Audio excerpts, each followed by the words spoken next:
Alright, like, click, subscribe, do all that. You already know what time it is. It's Netflix time. This movie's called AK versus AK. After a public spat with a movie star, a disgraced director retaliates by kidnapping the actor's daughter, filming the search for her in real time. So it's an Indian movie. I guess you could call it one of those Bollywood films. It came out last year, about an hour and 49 minutes long. I'm gonna just break down a little bit of it because the ending's too good. I can't give it away. So here we have our superstar Ani in the black shirt, and then we have Ashra, who is a director, and the other beige jacket on. They're basically celebrating their masterpiece that we haven't seen yet.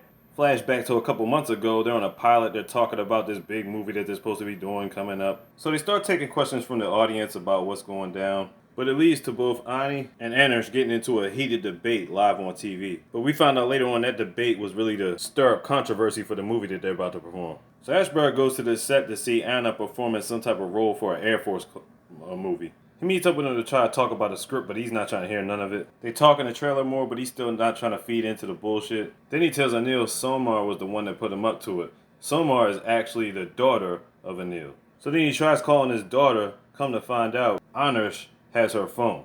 Now, why does he have her phone?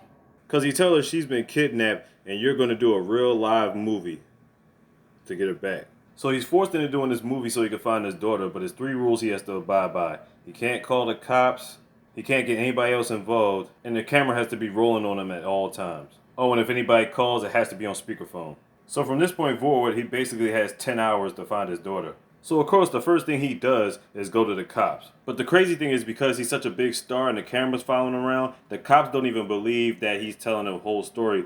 They just believe that he's doing something for another film. So Anil gets back in the car with Ashba, and just to let him know he's not fucking around, he pulls up his laptop to Anna and shows that his daughter has really been kidnapped. So now he's not playing around, you know what I'm saying? He knows this is for real now. And they go through a lot of stuff trying to find his daughter. Looking for cab drivers, checking camera footage, going to festivals, and the twist at the end is going to trip you out, I guarantee you. I give it 2 thumbs up. Check it out. AK versus AK on Netflix. Like, click, subscribe, do all that. You already know what it is, Mr. Ski. Big. You got a slogan.